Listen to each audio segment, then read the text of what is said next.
Bienvenue à tous dans cette nouvelle vidéo dans laquelle je vais vous montrer 2 étapes pour vous motiver à étudier.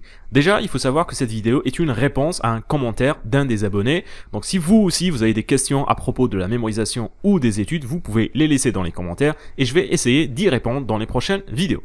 Nous allons tout de suite entrer dans l'explication. Je vais essayer de vous expliquer pourquoi est-ce qu'on est généralement pas très motivé pour étudier. Et l'explication, elle est très simple. C'est parce qu'on associe le fait d'étudier à quelque chose de négatif.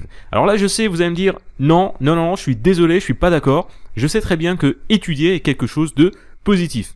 Oui, mais vous le savez de façon logique. Et généralement, c'est les émotions qui vont vous contrôler, c'est pas la logique. Je vais essayer de vous expliquer de façon un peu plus simple. Si vous voulez étudier et que vous ne le faites pas, c'est tout simplement parce que vous avez associé le fait d'étudier à des émotions négatives. Alors vous l'avez peut-être pas fait consciemment, mais votre cerveau a associé les deux. Il a associé étudier et émotions négatives, et votre cerveau ne fera jamais quelque chose qu'il considère comme étant négatif. Donc ça c'est le problème. Comment est-ce qu'on va faire pour trouver une solution? Eh bien la solution, elle est très simple. Nous allons essayer d'inverser la tendance.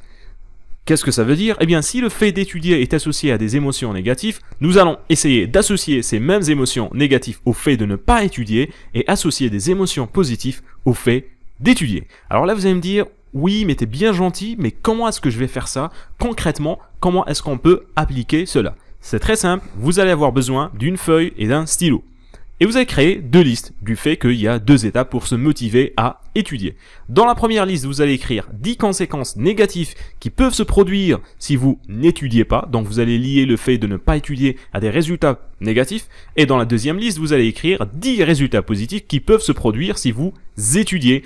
En gros, ce que vous êtes en train de faire, c'est inverser la tendance que vous aviez. Alors, l'exercice est très simple. Cela dit, pour y arriver, il faut impliquer un maximum d'émotions possibles. Donc, quand vous allez écrire les conséquences négatives, n'écrivez pas tout simplement « je vais échouer ». Il faut vraiment être focalisé pour impliquer un maximum d'émotions. Imaginez ce que vos parents vont dire, ce que vos enfants vont dire, ce que vos amis vont dire, comment est-ce que vous allez échouer, comment est-ce que tout le monde va vous détester. Essayez vraiment d'appliquer un maximum d'émotions. Plus il y a d'émotions qui sont impliquées, plus vous allez y arriver parce que c'est quelque chose que vous savez logiquement. Ce qu'on essaye de faire ici, c'est amener un peu plus d'émotions à tout ça. Il faut aussi savoir que cet exercice peut être fait pour pratiquement n'importe quelle autre activité. Pour résumer, il faut associer le fait de prendre l'action à une émotion positive et le fait de ne pas prendre l'action à une émotion négative.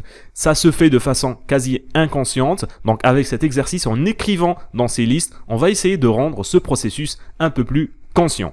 Cela dit, il faut savoir que cet exercice n'est pas magique. C'est pas parce que vous avez fait 2 listes que vous allez être instantanément et magiquement motivé à étudier. Généralement, il faut refaire la liste 2 à 3 fois pour trouver les choses qui vont vraiment enclencher vos émotions, à la fois positives et négatives.